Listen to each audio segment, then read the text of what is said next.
State ব্যাংকের তরফ থেকে youth for India fellowship internship programme শুরু হয়েছে।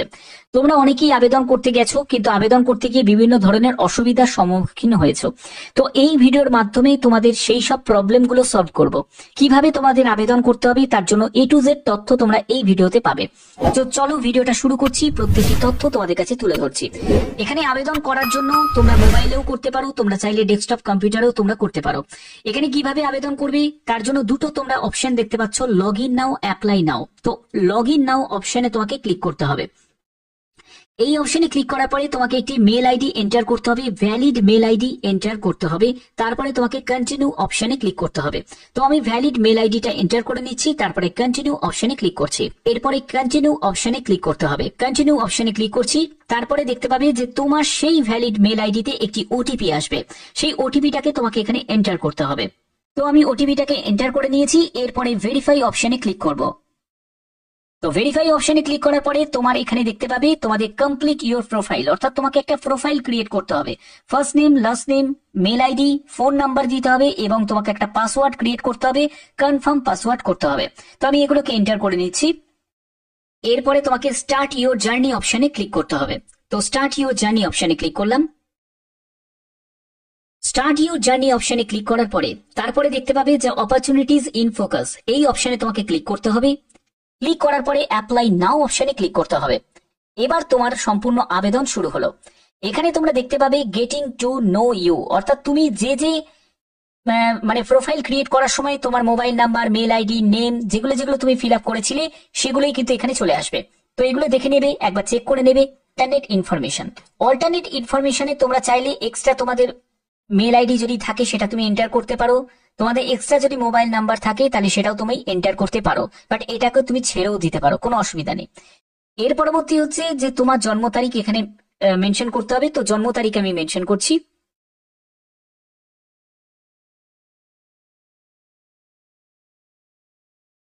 তো আমি জন্ম তারিখ মেনশন করেছি।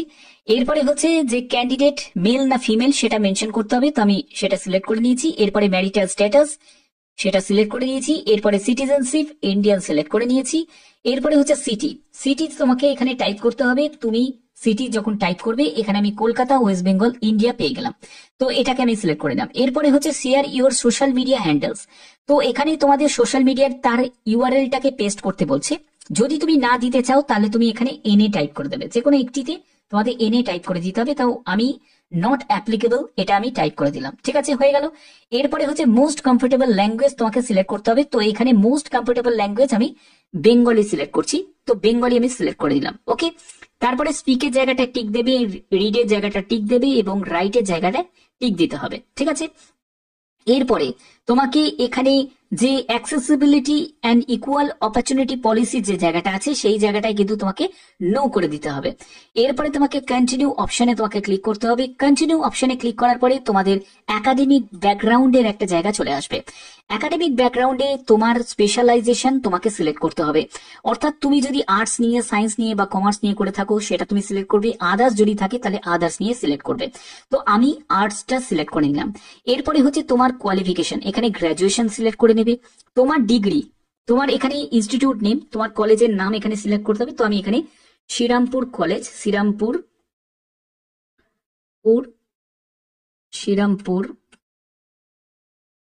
Girls college.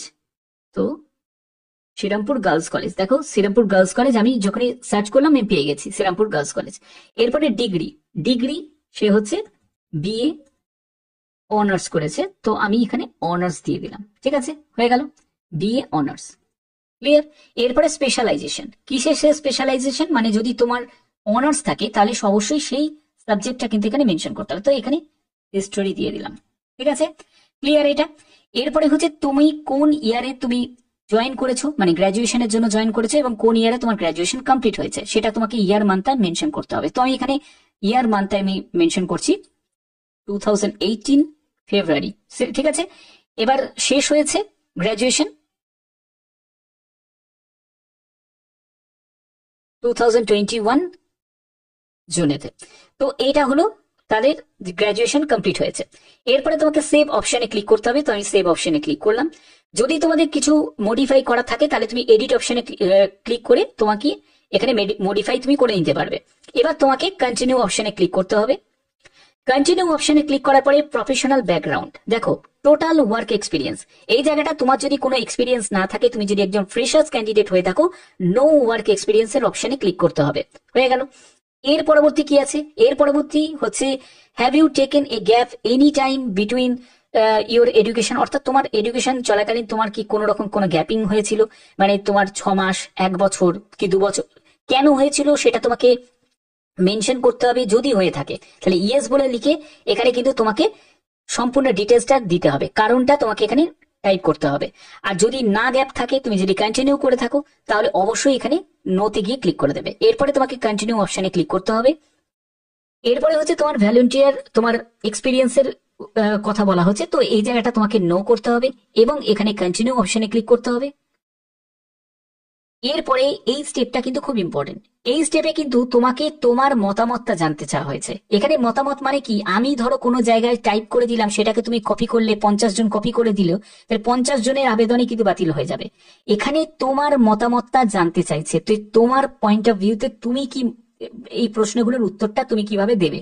ঠিক আছে, দেখো কি কি বলা হচ্ছে। ডিসকভার ইউর ফিট, তো এই জায়গাটা কিন্তু বলছে যে are you an SBI employee, তুমি কি একজন এসবিআই এমপ্লয়ি, ইয়েস নো, তো তোমাকে এখানে তুমি নো করে দেবে। যদি এসবিআই এমপ্লয়ি হও তাহলে ইয়েস করবে। এরপরে বলছে what inspired you to apply for this fellowship, এই যে ফেলোশিপ প্রোগ্রামের জন্য তোমাকে কিসে ইন্সপায়ার করেছে, যে I want a job at the state bank of India, তুমি কি জব করতে চাও বলে তুমি এইটা করছো, তো এইখানে কিন্তু সেগুলো একবার তোমাকে দেখতে হবে পড়ে। তো এখানে সব থেকে উপযুক্ত উত্তর এটাই হতে পারে যে I am interested in contributing to rural development, অর্থাৎ রুরাল ডেভেলপমেন্টের কাজে আমার ইন্টারেস্ট আছে এবং সেখানে আমি নিজেকে কন্ট্রিবিউট করতে চাই। তো এটা কিন্তু সব থেকে উপযুক্ত উত্তর হতে পারে। তো এটা তুমি সিলেক্ট করতে পারো, আদারওয়াইজ তুমি তোমার পছন্দ মতো সিলেক্ট করতে পারো। ঠিক আছে, তো আমি এটা সিলেক্ট করে নিলাম। এর পরবর্তী কি বলা হচ্ছে যে how did you learn about SBI youth for India fellowship, তুমি কোথা থেকে এটা জেনেছো যে এসবিআই, এটার জন্য তুমি ইনফ্লুয়েন্সার ভিডিও দেখেছো ইউটিউব থেকে, তো সেটা তুমি সিলেক্ট করতে পারো, সোশ্যাল মিডিয়া প্ল্যাটফর্ম। আমি সিলেক্ট করে নিলাম। এরপরে কন্টিনিউ অপশনে তোমাকে ক্লিক করতে হবে। এরপরে তোমাকে কি বলা হচ্ছে, if selected you would join the SBI YFI মানে ইউথ ফর ইন্ডিয়া ফেলোশিপ, যে August October 2025 and would complete it in September November 2026, যেটা কমপ্লিট হবে। What will you career plan be after the completion of the fellowship, অর্থাৎ এই fellowship প্রোগ্রামটা তুমি complete করার পরে তোমার কেরিয়ার প্ল্যানটা কি, সেটাকে তোমাকে অবশ্যই প্রেফারেন্স অর্ডারে সাজাতে হবে। 4টে প্রেফারেন্স তোমাকে দিতে হবে। এখানে কিন্তু এ থেকে আপ টু জে পর্যন্ত কিন্তু বিভিন্ন অপশন কিন্তু আছে, তোমাদের যে কোনো 4টে সাজাতে হবে। তো প্রথম আমি রাখছি এটাকে যে কেরিয়ার ইন ব্যাংকিং, আমি ব্যাংকিং সেক্টরে কেরিয়ারটাকে ডেভেলপ করতে চাই, তার জন্য প্রেফারেন্স 1-এ এটাকে রাখবো। ঠিক আছে, দ্বিতীয় প্রেফারেন্সে রাখবো ডিটাকে, সেটা হচ্ছে যে গ্রাসরুট লেভেলে আমি কাজ করতে চাই সেটার জন্য। এরপরে 3 নম্বরে রাখবো যে ট্র্যাডিশনাল কেরিয়ার কমার্শিয়াল সেক্টরে, এটাকে আমি 3 নম্বরে রাখছি। ওকে, তারপরে হচ্ছে ডেভেলপমেন্ট সেক্টর ফিল্ড ওয়ার্ক, তো এইটাকেও তুমি 4 নম্বরে তুমি রাখতে পারো, বা তুমি এখান থেকেও কিন্তু সাজিয়ে নিতে পারো, অসুবিধা কিছু নেই। ক্লিয়ার? আচ্ছা, এরপর থেকে যে প্রশ্নগুলো তোমাদের দেয়া হবে, এই প্রশ্নগুলো কিন্তু সবই তোমাকে ডেসক্রিপটিভ অর্ডারে কিন্তু এখানে টাইপ করতে হবে। এর জন্য আমি বলছি যে আমি কোনো জিনিস তোমাকে টাইপ করে দিয়ে দিলাম এবং এটা থেকে 50-100 জন মতো একই জিনিসই লিখে দিল, এটা কিন্তু হবে না। সবার আবেদন কিন্তু বাতিল হয়ে যাবে, কাউকে ডাকবে না। তোমাকে তোমার মতামতটা জানতে চাওয়া হয়েছে, তুমি তার জন্য কি করবে। আমি জানি অনেকের সমস্যা হবে যে ইংলিশে কিভাবে টাইপ করবো স্যার, বুঝতে পারছি না কিভাবে করব। এর জন্য তোমরা কিন্তু যেটার হেল্প নেবে সেটা হচ্ছে গুগল ট্রান্সলেটে। এখানে কিন্তু খুব কাজে লাগবে গুগল ট্রান্সলেটে। তোমার যাবতীয় মতামত তুমি এখানে বাংলাতে টাইপ করবে, সেটাকে কনভার্ট করে দেবে ইংলিশে কনভার্ট হয়ে যাবে, সেটাকে কপি করবে, এখানে পেস্ট করে দেবে। ক্লিয়ার? তো এখানে দেখো প্রথম প্রশ্নেতে কি বলা হয়েছে, এখানে বলা হচ্ছে in the context of the preference you have selected above, please elaborate on the driving factors, passion, ambitions that influenced your choice, অর্থাৎ তুমি যে প্রেফারেন্স গুলোকে সাজিয়েছো এই 1 2 3 4 করে, সেই প্রেফারেন্স গুলোকে সাজানোর পেছনে তোমার কি কারণগুলো আছে এবং সেটার জন্য তোমাকে ইলাবোরেট করতে বলছে বা বিশ্লেষণ করতে বলছে যে তোমাকে ডেসক্রিপটিভ অর্ডারে কেন তুমি সিলেক্ট করেছো এই প্রেফারেন্স গুলোকে, কি কারণে, সেটার ব্যাপারে ডিটেলসে জানতে চাইছে তোমার মতামতটা। সেটাকে তোমাকে অবশ্যই এখানে টাইপ করতে হবে, ঠিক আছে। এবার তুমি কি করবে, এটাকে তুমি কপি করবে, এরকম করে জাস্ট তুমি কপি করবে। কপি করে আগে মানেটাকে তুমি বুঝে নেবে যে এখানে কি বলতে চাওয়া হয়েছে, তার জন্য তুমি এখানে এটাকে পেস্ট করে দিলে। এখানে দেখো বাংলায় কিন্তু এটা কনভার্ট হয়ে গেল যে আপনি ওপরে যে পছন্দগুলি বেছে নিয়েছেন তার পরিপ্রেক্ষিতে অনুগ্রহ করে ড্রাইভিং ফ্যাক্টর, আবেগ বা উচ্চাকাঙ্ক্ষার বিষয় বিস্তারিত বলুন যা আপনার পছন্দকে প্রভাবিত করছে। অর্থাৎ তুমি এই ব্যাপারটা বুঝে গেলে কি বলতে চাইছে। এবার তোমার মানে ভাষা অনুযায়ী তুমি কিন্তু সেটাকে গুছিয়ে একটা তৈরি করবে, ঠিক আছে। এই এই মতামত, এই মতামত, তো সেইগুলোকে দিয়ে সেটাকে আবার তুমি বাংলাতে টাইপ করবে, সেটাকে ইংলিশে কনভার্ট করে সেটাকে কপি করে তুমি এখানে পেস্ট করে দেবে। বোঝা গেল ব্যাপারটা? যেমন দেখো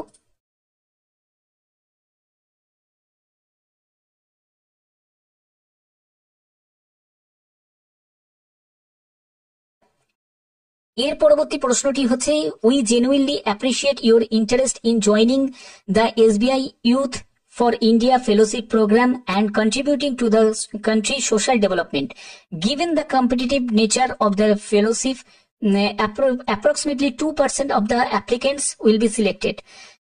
It in the unfortunate event that you are not selected for the SBI Youth for the India Fellowship August October 2025। দেখো এখানে বলতে চাইছে যে যদি তুমি সিলেক্টেড না হও, যেহেতু 2% মতো ক্যান্ডিডেট সিলেক্টেড হয়, তো সেক্ষেত্রে যদি তুমি সিলেক্টেড না হও তাহলে সেক্ষেত্রে তোমার পরবর্তী স্টেপটা কি থাকবে। এখানে বলছে তুমি কিভাবে সেটাকে দেখবে, তো সেই পয়েন্ট অফ ভিউতে তোমাকে সেটার ডিটেলসটা কিন্তু এখানে দিতে হবে।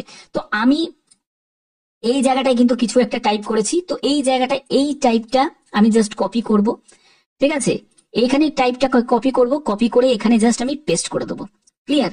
তো এই জায়গাটা কিন্তু আমি করে দিলাম। করার পরে এখানে পরবর্তী বলা হচ্ছে, are you currently applying for or planning to apply to any of the following. অর্থাৎ তুমি এখানে যেগুলো বলা হয়েছে, যে অপশনগুলো দেওয়া হয়েছে, এই অপশনগুলোর মধ্যে তুমি কি কোনোটাতে অ্যাপ্লাই করেছো? সেটা হচ্ছে তুমি কম্পিটিটিভ এক্সাম যেটার জন্য তুমি প্রস্তুতি নিচ্ছ বা তার জন্য অ্যাপ্লাই করেছো, higher education program, professional certification বা any none of the above, ঠিক আছে। তো এর মধ্যে যদি তুমি অপশন না পাও তাহলে তুমি নান অফ দ্য অ্যাভাবে ক্লিক করবে। তো আমি এখানে দুটো অপশন, একটা হচ্ছে হায়ার এডুকেশন প্রোগ্রামের সঙ্গেও যুক্ত আছি, প্লাস কম্পিটিটিভ এক্সাম, এই দুটো আমি সিলেক্ট করে নিলাম, ঠিক আছে। তুমি তোমার পছন্দ মতো সিলেক্ট করে নেবে। এরপরে বলা হচ্ছে যে are you currently applying to or planning to apply for any other fellowship programme. তুমি কি অন্য কোনো ফেলোশিপ প্রোগ্রাম কি নিচ্ছ বা করছো বা করার কোনো প্ল্যানিং এর মধ্যে আছো, সেটা তোমাকে এখানে ডিটেলস বলতে হবে। তো যদি করে থাকো তাহলে ইয়েস করবে এবং তার ডিটেলসটা দেবে, যদি না করে থাকো বা করার কোনো প্ল্যানিং নেই তাহলে সেখানে নো করে দেবে, ঠিক আছে। এরপরে বলছি, do you intend to prepare for any exam, admission test, certification. অর্থাৎ তুমি কি কোনো কিছুর জন্য, কোনো এক্সামের জন্য বা কোনো অ্যাডমিশন টেস্টের জন্য প্রিপেয়ার্ড হচ্ছ? যদি হয়ে থাকো তাহলে ইয়েস করবে এবং তার ডিটেলসটা দেবে, যদি না হয়ে থাকো তাহলে নো করে দেবে এবং কন্টিনিউ অপশনে ক্লিক করে দেবে। ক্লিয়ার? এখানে দেখো একটা ইম্পর্টেন্ট ব্যাপার কিন্তু বলা হয়েছে, এখানে কোন রকম এআই টুল বা চ্যাট জিপিটির সাহায্য নেওয়া যাবে না। এখানে তুমি যদি এআই টুল বা চ্যাট জিপিটির যদি সাহায্য নাও তাহলে কিন্তু সেটা ডিসকোয়ালিফাই হয়ে যাবে, কারণ তোমাকে তোমার ভাষায় এখানে টাইপ করতে বলছে, ঠিক আছে। অর্থাৎ তারা জানতে চায় যে তোমার মতামতটা কি, ঠিক আছে, তুমি কিভাবে তুমি মতামতটা নাও। তো তোমার মতামতটা জানতে চাইছে যে এখানে যে প্রশ্নগুলো করা হচ্ছে সেই তোমার পয়েন্ট অফ ভিউতে তুমি তার উত্তরটা কি দেবে। তো সেই জায়গাটা কিন্তু এখানে বলা হয়েছে। তার জন্যই বলছি তোমরা কি করবে, গুগল ট্রান্সলেটে তোমরা বাংলা ভাষায় একদম সুন্দরভাবে টাইপ করবে, সেটাকে ইংলিশে কনভার্ট করে দেবে এবং সেটাকে কপি করে জাস্ট এখানে পেস্ট করে দেবে। ক্লিয়ার? এখানে পরবর্তী প্রশ্নটি করা হয়েছে যেটা হচ্ছে, টেল আজ your life story so far, what are the defining moments, influences that have shaped your journey। তো এই জায়গাটা বলছে যে তোমার লাইফ স্টোরিটা জানতে চাইছে। দেখো লাইফ স্টোরি বলতে গেলে এখানে তোমার, ধরো তুমি কোনো ইউপিএসসি তে তুমি আবেদন করেছিলে, সেখানে হয়তো তোমার কোনো ইনসিডেন্ট হয়েছে, তুমি সেখানে সিলেক্ট হওনি, মেনেতে গিয়ে ব্যর্থ হয়েছো, বা কোনো জায়গায় পরীক্ষায় তোমার কোনো ইনসিডেন্ট হয়েছে, সেই সব রিলেটেড তুমি কিছু এখানে ডেসক্রাইব করতে পারো, তোমার কেরিয়ার রিলেটেড কিছু ডেসক্রাইব করতে পারো। এইসব বিভিন্ন তুমি কিন্তু এখানে ডিটেলসটা দিতে পারো, ঠিক আছে। এখানে সেই ব্যাপারটা কিন্তু এখানে উল্লেখ করতে হবে, তোমার লাইফের যে জার্নি গুলো এখনো পর্যন্ত, সেই জার্নিটা তোমাকে তুলে ধরতে বলা হচ্ছে। অবশ্যই সেটা ইন্টারেস্টিং হওয়াটা কিন্তু খুব স্বাভাবিক, এটাই কিন্তু তোমাকে এখানে কিন্তু টাইপ করতে হবে। যারটা বেশি ভালো হবে, যার মানে কি বলবো, সুন্দর লেখাটা হবে, তাকেই কিন্তু সিলেক্ট করবে। ওকে, এখানে বলছি what local issue or challenges do you find the most concerning in your community neighborhood? অর্থাৎ তোমার প্রতিবেশী এলাকায় যে কোনো রকম কোনো সমস্যা আছে, যে সমস্যাটা তুমি, দুটো সমস্যা এখানে কিন্তু বলতে হবে, সেই দুটো সমস্যাটা তুমি কিভাবে দেখছো এবং তার কিভাবে সমাধান করবে, সেই ব্যাপারটা তোমাকে কিন্তু এখানে ডেসক্রাইব করতে হবে। এটাও কিন্তু তোমাকে করতে হবে, এটাও সেম বললাম যে বাংলা ভাষায় একদম পাতি বাংলা ভাষায় টাইপ করবে, সেটাকে ইংলিশে কনভার্ট করে এখানে পেস্ট করে দেবে, ঠিক আছে। এর পরবর্তী বলছে যে have you ever started any initiative by your self? অর্থাৎ তোমার দ্বারা কোনো ইনিশিয়েটিভ প্রোগ্রাম কি শুরু হয়েছে, যেখানে তুমি কোম্পানি বা স্টার্ট আপ কোনো লিডারশিপ করেছো, কোনো রেসপন্সিবিলিটি, কোনো দায়িত্ব নিয়েছো, কোনো রোল তুমি কাজের ক্ষেত্রে কোনো রোল প্লে করেছো, ভ্যালিড একটা রোল প্লে করেছো, ঠিক আছে। তো সেইটা কিন্তু তোমাকে এখানে ডেসক্রাইব করতে বলছে সেই ব্যাপারে। তো সেটা যদি হয়ে থাকে তাহলে তার ডিটেলসটা কিন্তু এখানে মেনশন করবে। সেটা যে কোনো জায়গা হতে পারে, তোমার কোনো প্রোগ্রাম হতে পারে, মানে তোমার ধরো একটা প্রোগ্রাম, মানে কোনো একটা তুমি কাজের জায়গা ধরো কোনো একটা প্রোগ্রাম, সেখানে তোমাকে দায়িত্ব দেওয়া হয়েছে, কোনো কোম্পানিতে তোমাকে একটা লিডারশিপের দায়িত্ব দেওয়া হয়েছে যে এই প্রজেক্টটা করতে হবে, সেখানে তুমি লিড করবে, বা তুমি কোনো স্টার্ট আপ কোনো কিছু একটা শুরু করেছো, সেখানে তুমি লিড করছো, সেই ব্যাপারে তোমার মানে মতামতটা, এক্সপিরিয়েন্সটা সেখানে কিন্তু এখানে শেয়ার করতে হবে, ঠিক আছে। এর পরবর্তী বলছে যে what motivated you to apply for the SBI youth for India fellowship and how do you think this experience benefit personally এবং প্রফেশনালি? এখানে তোমাদের এই যে SBI youth for India fellowship, এটা কিভাবে মোটিভেটেড করে, যে তুমি এখানে আবেদন করছো, কি মোটিভেট করছে, তো সেই ব্যাপারে তোমার অভিজ্ঞতাটা কিন্তু এখানে উল্লেখ করতে হবে, যে এই কারণে আমার এটাকে মোটিভেট করছে, তার জন্য আমি এখানে আবেদন করছি, বা এটা আমি মানে প্রোগ্রামটা তে আমি পার্টিসিপেট করতে চাই। তো সেই ব্যাপারে কিন্তু তোমার ডিটেলসটা এখানে টাইপ করতে হবে। এর পরবর্তী প্রশ্ন দেখো, বলছে যে you work in a tribal residential school base out of a desert location. একটা ডেজার্ট লোকেশনে, মানে মরুভূমি এলাকায়, সেখানে ট্রাইবাল রেসিডেন্সিয়াল স্কুলে তোমাকে কাজ দেওয়া হয়েছে, ঠিক আছে। এসবিআই ইউথ ফর ইন্ডিয়া প্রজেক্টে তোমাকে কাজ দেওয়া হয়েছে, যেখানে tribal children belong to A tribal known, অর্থাৎ সেখানকার যে ট্রাইবাল যে মানে উপজাতীয় যে ভাষা, তারা সেই ব্যাপারটা ভালো জানে। এবং বলছে যে but as they are the first generation learner, একদম প্রথম জেনারেশনে যেহেতু তারা লার্ন করছে, তো সেক্ষেত্রে their medium of education school which is their the state language is as the unfamiliar to them Hindi or English.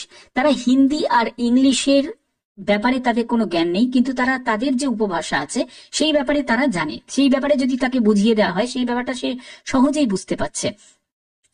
সেই জায়গাটাই বলছে, দেখো you slowly notice that the children learn concept faster when thought in their dialect.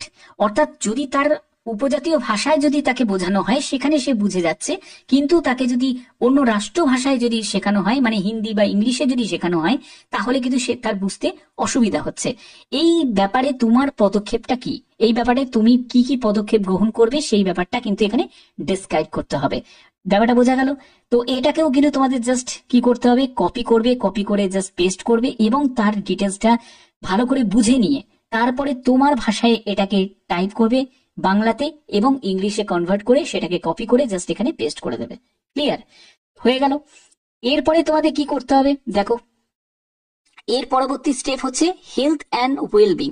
Health and wellbeing এতে আরেকটি প্রশ্ন আছে, যেখানে বলছে যে please share any physical, mental or lifestyle challenges you may the experiencing.